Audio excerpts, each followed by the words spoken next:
mbokk yi ñuy dalal si dakarmidi.net ñu ngi leen di nuyu di leen jaajëfal si topp gi tey ñu ngi leen di dalal seen premier numéro seen émission jotaay politique nekk seen jotaay boo xam ne fu am politique nekk Sénégal dinañ ko fa fekk mu waxtaan ak askan wi tey ñu dalal ko am solo si wàllu politique muy Gaspard Camara nekk président Force Nouvelle président ñu ngi leen nuyu. président ñu gis la si jouru gàmmu sëñ Modou Kara def la jox la benn titre boo xam ne xaw na doy waar sénégalais des nañ ko comprendre est-ce que mën nga si ñëwaat tuuti. asalaamualeykum yéen ñii seetaan seen site Dakar Midi Junior maa ngi lay sant di la gërëm ci possibilité bi nga ma jox ma mun a échanger waxtaan partager ak soppe yi ak ñu bees ñi xamul ak ñi bëgg xam ak ñi laaj. effectivement ci gàmmu gi yàlla daf ma defal li ma mën a tuddee teranga mooy ab jullit bu ñu ñëwee ci weeru gàmmu ci guddi gàmmu ci dëkk boo xam ne dañ ko askanalee diine di dëkku njaareem kilifa gu mat kilifa bu tudd Serigne Modou Kara tabb la fa ab tabb nu tabb bi mu noon doon taw feex lay doon ci jullit ndax ci guddi gàmmu luñ ko tabb rawatina nga nekk murit ñu tabbala ko ci njaareem mu nekk beneen taw feex rawatina nag ki ko tabb di Cheikh Ahmadou Kara Mbacké Noreyni boo xam ne kooku moom kenn dootu ko présenté jëwriñ bi ma def nag tur wi dafa rëy ndax jëwriñ ba jaxal wax jëwriñ ba jaxaa ni mu ko leerale moom ci boppam dafa ne ci benn xasida bu siiw bu Sëriñ Tuubaa bind bu tudd bax baxa waaye ci pratique maanaam ci jëf jëwriñ gi mu ma def li ñuy xaar ci moom mooy liggéeyal sëriñ bi indi ay yitte indi ay coppite ci liggéeyal sëriñ bi ay yokkute bopp baatu jëwriñ nag donte miin nañ ko moom ni ma defee jëwriñ da ko toftal jëwriñ ba jaxaa al wazir baatu arab la dem daf ma def jëwriñ ñëpp ni mu ko waxee amul mag amul ndaw amul góor amul jigéen moo tax bi ñu ko firee ci tubaab mu nekk le grand vizir de Serigne Modou Kara vizir moom am na ñoo xam ne mën nañ ko waxee seex am na ñu ngi waxee jëwriñ ju mag maanaam Serigne Modou Kara dafa jël ci cëram cërale ma ko ngir ñu ànd ci liggéey Serigne Touba bi ci spirituel ak ci temporel noonu laa ko mun a faram-fàccee noonu laa ko mun a leerale ba ñëpp xam sama titre jëwriñ ba jaxaa ak grand vizir li mu wundu. président nga jiite parti boo xam ne ñëpp ràññee nañ ko muy Force Nouvelle est-ce que du un peu Force Nouvelle dafa sey si biir PVD. xam nga li ma doon wax léegi mooy jëwriñaat bi day dox ci luy temporel day doxale ci lu spirituel wàllu politicienne loolu mun nañu wax ne c'est temporel Force Nouvelle bi ma jiite dafa am xeetu doxalin dafa am xeetu gis-gis am benn liberté de ton ñun bokkuñu mouvance présidentielle bokkuñu opposition ñun duñu tàmm di baaxoo di tuddee suñu bopp ay patriotes bu ñu gisee lu baax ci réew mi ñu wax ko bu ñu gisee lu doxul ci réew mi ñu dénoncé ko bu ñu gisee loo xam ne war nañ ko alerter ñu alerter ko maanaam ñu far ak Sénégalais yi ñu far ak réew mi mooy patriotisme léegi nag Serigne Modou Kara mënuma def jëwriñ mooy yor benn organisation politique moom it jiite beneen organisation politique ñuy féewaloo loolu mënta ne ndax du logique moo tax li wóor boor mooy Force Nouvelle ak PVD dañuy bokk yoon ànd ngir liggéey soqali réew mi soqali Sénégal ndax ci biir titre jëwriñ boobu am na ay projets yoo xam ne identifié nañ ko te incha allah le 31 décembre stade Marius Ndiaye ci guddi googu Serigne Touba tama di fa woote dinañ ko gën a yaatal gën ko xamal ñëpp ci projet yu bees yi gunge Bamba fépp ak waa kër Serigne Modou Kara ak yeneen kër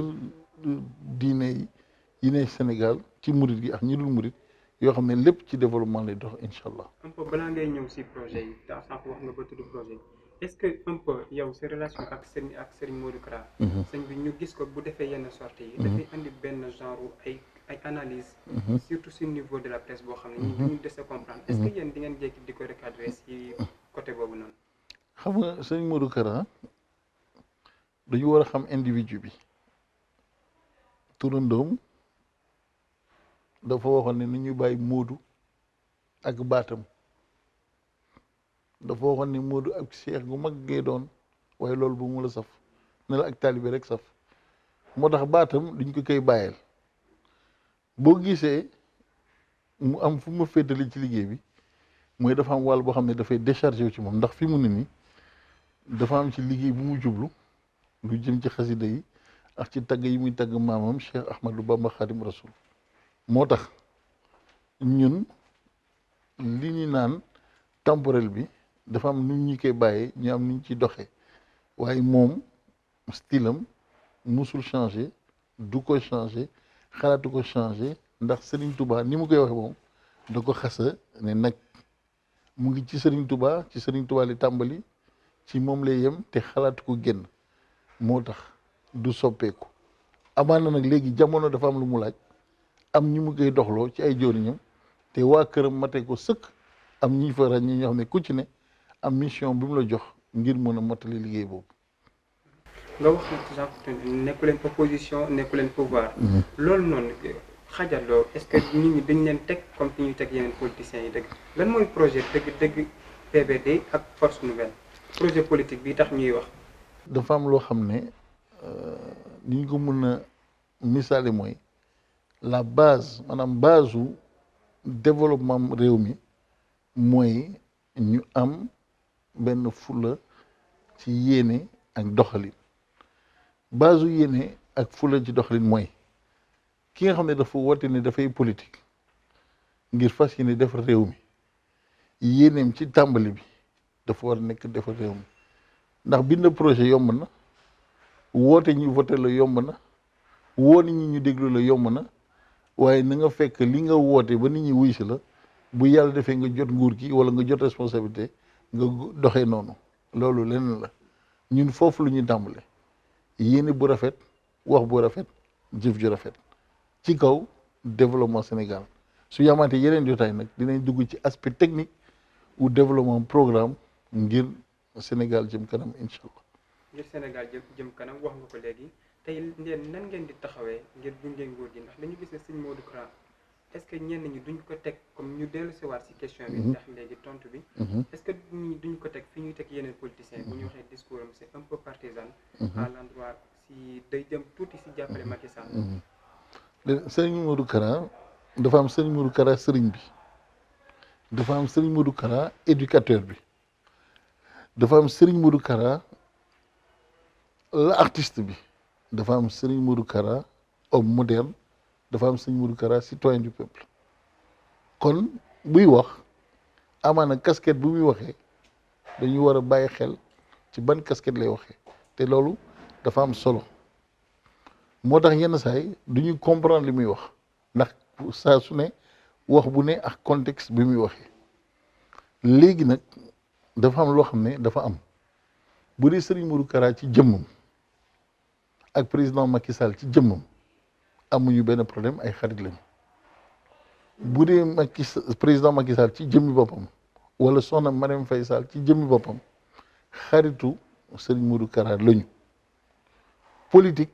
leneen la loolu Serigne Modou Kara ak mbooloom lay doon Serigne Modou Kara ak tolluwaayu jamono Serigne Modou Kara ak gis-gisu politique amaana am na foo xam ne moom ak président dañuy bokk gis-gis amaana am na foo xam ne moom ak président du bokk gis-gis lii gën a métti nag ci réew mi mooy boo nee diw sama xarit la dañuy xaar ci nga nangu lépp lu muy def boo ne diw sama waay la duñu xaar ba bu defee lu dul noonu sax nga ànd ak ci moom waaye nag dafa am loo xam ne moom Serigne Modou Kara mënu ko ndax moom vérité absolue lay dox vérité absolue boobu muy dox moo koy tere doonte xaaritoon nag yow doonte minante ak yow saa yu benn dëgg gi jote faw mu wax ko su ko deful rek kon dootul doon ci moom Serigne Modou Kara. nga wax ne léegi vérité absolue la si mbir di dox lan moo tax léegi dialogue bii passé gisuñu fa force nouvelle gisuñu fa PVD tamit. waaw xam nga mooy ni ñu wax lii olof Njaay naan balaa nga naan naam ne fa day sëñ Modou Kara dafa am benn démarche boo xam ne amaan na ci ku ko seen fu sore te seetoo ko ba ci biir du cohérent waaye day cohérent boo ko toppee dialogue bu njëkk ba bokkoon nañ ci àndoon nañ ci ba am na yu ay jeexital yuñ ci retenir oon ñu jàppoon ko waaye boobu ba léegi wax boo xam ne tamit maanaam dëppoowul ak action loolu démarche day mel ni da ngay weddi sa bopp te nit warta weddi boppam.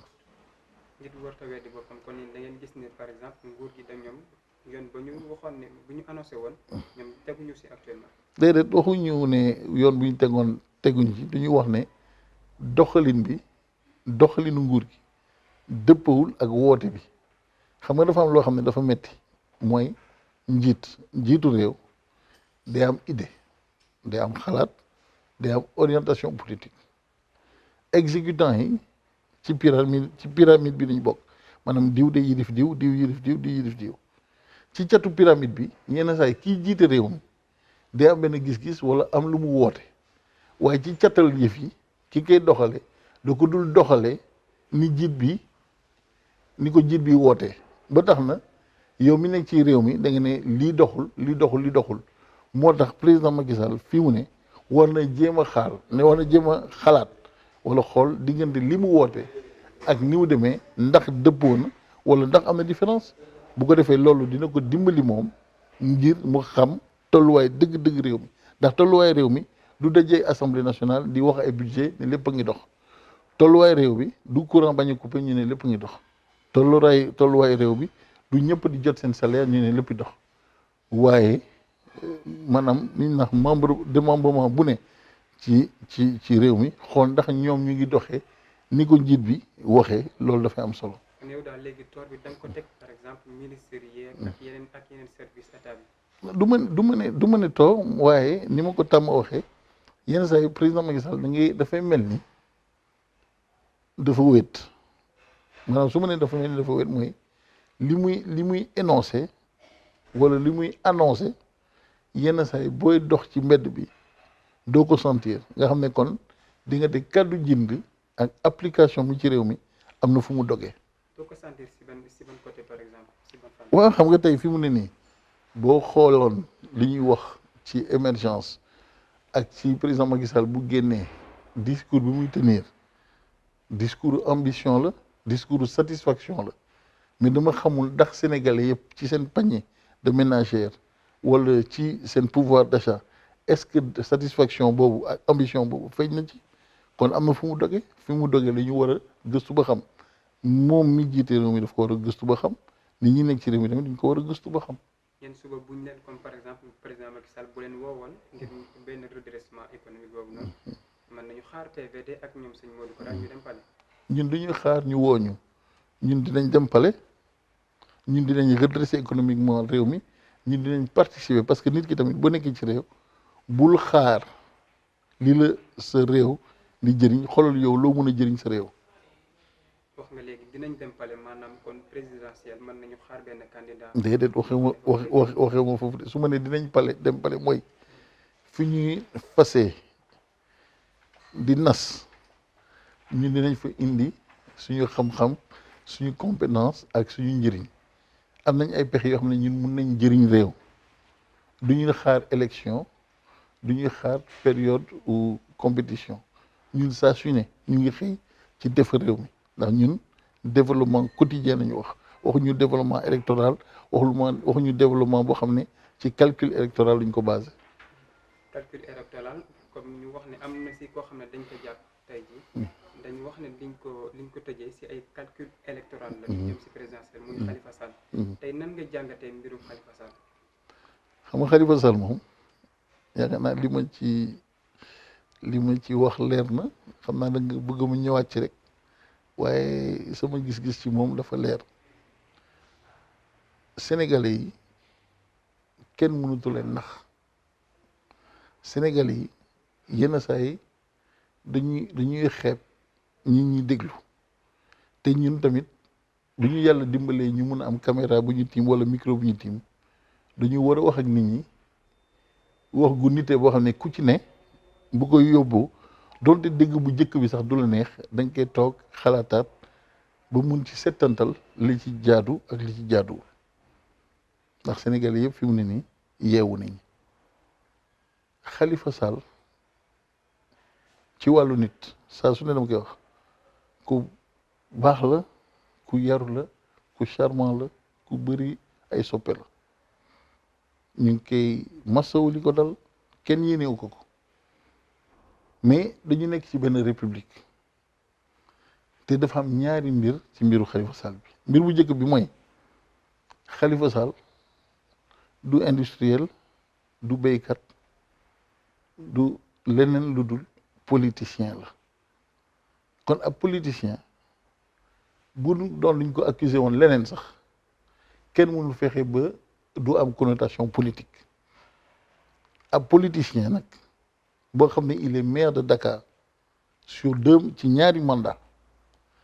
mu wëlbatiku am scission ak waa këram wëlbatiku taxaw comme benn opposant au président Macky Sall kon quelle que soit la situation quel que soit li xew kenn mënu ci génne politique ndax politique la. kenn mënu si génne waaye surtout mais dañu gis ne am na si ñeneen ñoo xam ne dañ leen tuumaaloon ñu tuumaal Khalifa Sall te nekk si nguur gi te ba léegi ñoom kenn toppewu leen dara. waaw moom laa wax ni moo tax ma ne Khalifa Sall moom mi nga xam ne moom moo jóg ne dafa fas yéene xëccoo nguur gi wala boog samp ndëndëm beddeeku moom moo waroon am doxalin boo xam ne kenn du ko mën a toppee dara ndax li ñu ko toppee bi mu waxee ne ñi ko jiite woon tamit noonu la ñu doon def man ci laa daal di tey ne axe de défense su Khalifa Sall jaaxal ndax duñ la jiiñ ak sàcc wala détournement di la ko jiiñ yow sa argument de défense nekk ne ñi ma jiitu woon noonu la ñu doon def loolu du lay ñaareel ba bu la wóoroon ne nii nga doon def du woon noonu am nga ñaari mandat pour defaraat texte yi pour waajal sa bopp ba kenn du la mun a jam naa ne mais yow yaa ngi léewatoo jàkkaarloog président bu mel ni Macky Sall di daw comme yow ñëpp a xam ne ci kaw la jëm mais nañu waxante ak Sénégal yi dëgg Macky Sall du seetaan Khalifa Sall ñëw di dal ci kawam dëgg moo neexul dëgg ci boppam moo neexul nit ñi nag bëgguñu loolu naan waaw Macky Sall dafay politique Macky Sall dafa politique la def ba jël réew mi Macky Sall politique la jël ba la def ba jël réew mi politique tamit la téye réew mi dafay politique. su dee Khalifa tamit dafa am fitu ne day jàkkaarloog moom pour def politique moom na jël maximum d'armes pour daan Macky Sall waaye salaamaaleykum maaleykum salaam ñu affecté le IG tuumaal la leen nga ne ñeneen ñi tamit noonu la ñu doon def moo tax man tamit ma def nii ba pare bëgg a jouer ci fibre sentimentale u Sénégalais yi ne man victime la loolu pour man beneen xeetu naxe mbaay la ma teg ci leneen mooy seen campagne législative bi Khalifa Sall ak waa këram def bi Khalifa Sall nekk ci kaso bi dañ ko accès ci bu ñuy votelee Khalifa Sall bu jàllee député day tax mu génn kaso ñu gëmloo ko Sénégalais yi ba ñu bëri gëm ko votel Khalifa Sall fekk ñu ngi boole ñaari yëf yoo xam ne bokkul kon jeu politique contre jeu politique la rek tactique contre tactique la technique contre technique la pour l'instant comme wax naa comme ni mu ko waxee ci benn plateau Khalifa Sall a joué et il a perdu. Khalifa Sall a joué il a perdu mais ñoom loolu dañ ko tegoon si benn explication boo xam ne réédition des comptes la woon ak ñuy xool tamit di contrôler alal ju lewul ji mais buñ la mënee laaj benn question boo xam ne par exemple ñu bëri dañ koy posé si mbedd mi ñi laaj ci alal ju bëri ji comme par exemple sëñ Modou Kara am na alal Gaspard Camara tamit alal ji mu yor fan la ko jëlee par exemple loolu est-ce que nan lañ ko mën a génne. Gaspard de moom ab taalibe la boo xam ne moom day daan dooleem alal bu bëri yàlla moo koy joxe ñun ay dongo daara la ñu ay taalibe la ñu liggéey lu ñu xam yëngu bañ a toog di seetaan ñaan yàlla suñu barke waajur ak suñu barke maam ak suñu liggéey ndey topp ñu ba ñu am dara wax dëgg yàlla ñu ngi sant yàlla ñàkk ñu lu bëri waaye nag dafa am loo xam ne dafa am bi Idrissa Seck bi Abdoulaye Wade président tëjee Idrissa Seck musuñu woon gis benn premier ministre bu ñu tëj ñu ne loolu musta am bi Macky Sall président tëjee Karim Wade dañu ne woon musuñu gis doomu président bu ñu tëj jamono sax ba ne doomu président kenn du ko tëj xamuñoo ni mun na ne kon nag bu ñu demee tamit ba benn maire de Dakar ñu tëj ko nii di bëgg yéemu loolu dafa bokk ci évolution dëkk day tax ñeneen ñi nga xam ne ñu ngi ñëw ngir yuutu wala bëgg laaj Sénégal yi ñu gën a waajaat seen bopp. bokk na ci évolution dëkk mais léegi bu ñu gisee nit xaw a am tuuti rek. dañ koy teg ci maanaam reddition des comptes ñu wax maanaam alal ji fan la ko jëlee nan la. est-ce que tey jii yow bu ñu jékkoon rek boo jékkoon nekk benn opposant yaa ngi ci politique. gars yi mën nañ la xaar foofu yow bu ñu la laajatee lan ngay liggéey exactement lan comme justification. man damay importer ay oto di jaay ay téléphone loolu lay liggéey fi mu ne nii su ma ñëwoon tey buur di fas yéene jàmmal ak Macky Sall du ma def loo xam ne Macky Sall daf ma koy mën a jàmme ki nga xam ne moom Macky Sall moom ci boppam bi muy ut nguur gi man ne nañ ay enquête contre moom jëm nañ ko fa xastal yàlla suturaal ko ba mu mucc ci am na ñeneen ñu dul Macky Sall ñoo xam ne ñooñu siiwuñu jógoon nañ song président Abdoulaye Wade bu ñu jógee song leen dañ leen daaneel moo tax fas yéene woote dafa am lu ci jiitu mooy li ñu doon wax léegi nii fas yéene moo tax ñun dañuy bëgg ci biir yéene bi nga xam ne yow da nga fas yéene dugg ci politique nga fas yéene doon nekk koo xam ne da ngay dimbali mais pas fas yéene dugg ci politique pour defaru loolu day soppi lu bëri ci maanaam liy toppaat ci yëf yi ndax ki dugg ngir defaru ak ki nga xam ne dafa defaru ba pare dugg bi ngir defare seen doxalin du mus a niroo du mus a bokk. président ñu gis ne politique laaj na ay moyens yu bëri ay moyens financiers ay moyens tamit logistique yow nan ngay dajale loolu yëpp pour ngay dajale moyens yi pour def politique boobu noonu exactement. waaw xam nga politique boo nee déjà politique dafa laaj moyens yu bëri muy xanaa ñi nga xam ne dañuy dem di jënd nit ñi man jënduma kenn man dama may idée de développement ci Sénégal développer ñu naan la politique économique participative di ko partager ak ay cercle d'amis ci ay cercle de réflexion te loolu laajul moyens yooyu ñuy wax ci kaw loolu am na activités yoo xam ne wax dëgg yàlla maa ngi sant déjà bi ma bokk ci benn famille boo xam ne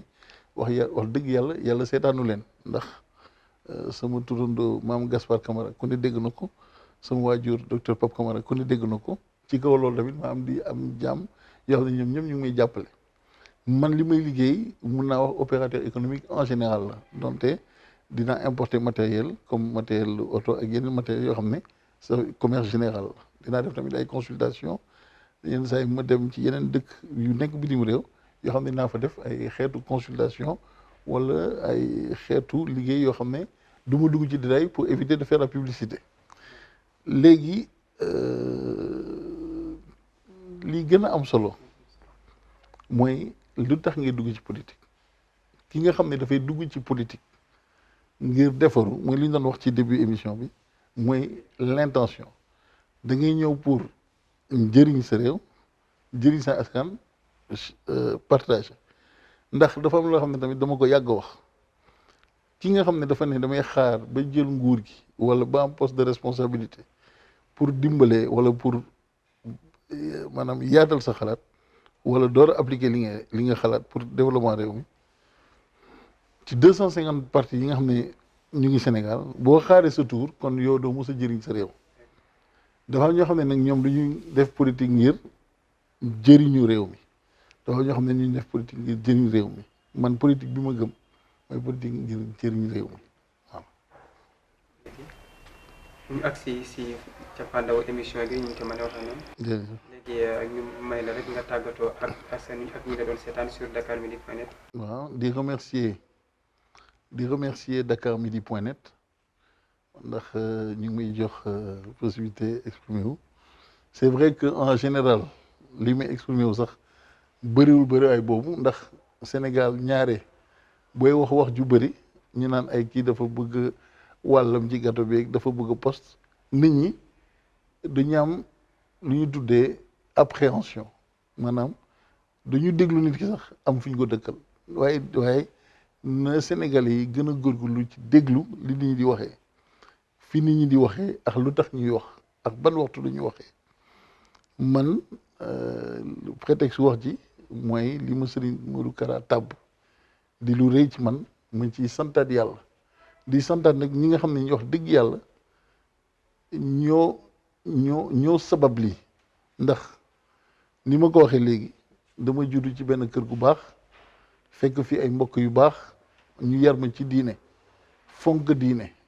ndax tey dinaa profiter ci occasion bi sant sama waajur bu góor docteur Pape Camara lu baax a baax ma santaat ci nag sama sëriñ Saliou Mbacke mi nga xam ne wax dëgg yàlla dum ko mus a mën a fay sëriñ Saliou Mbacke dimbali na ma dëkk di ma dimbali yàgg di ma dimbaliwaat sëriñ Saliou Mbacke moomu nag moom ma boolewaat ak sëriñ Modou Kara mu fonke ma ni ma fonke ba tabb ma lim ma tabb di ñaan yàlla gën a rafetal xéwali gën ko yokk gën ko bar sëriñ Modou Kara nag moom duma ko ñaanal mu gudd fan ay yàlla na fi yàgg yooyu yëpp duma ko wax ndax li sëriñ Saliou ñaan ci moom man Gaspard Camara mënuma ko ñaan lu féete kaw loolu li mu ne sëriñ Modou li yéeneem toll ci mbir bii kàttan gi dina ko ëpp kon yàlla na ko yàlla mottali asalaamualeykum wa rahmatullahi taala wa barakatu. léegi juste avant ñu tamit léegi ñu ngi jóge si 2017 jëm si 2018 da ngay souhaiter les meilleurs vœux ak say militants mbokku taalibe yi ak ñi seetaan Dakar Midi. waaw di souhaiter tamit les meilleurs vœux pour l'année qui arrive at bu bees bi ñu jëm di atu 2018 di ñaan mu nekk atu naatange atu yokkute atu jàmm ngir sénégalais yëpp gis seen bopp ñun de ay taalibe lañu ay jullit lañu ay murit lañu dañoo gëm ñaan dañoo gëm yàlla ñu ngi ñaan yàlla mi nga xam ne dara taw ko mu sotti xéewal Sénégal indi naatange gu yokk Sénégal indi jàmm ju yokk Sénégal amin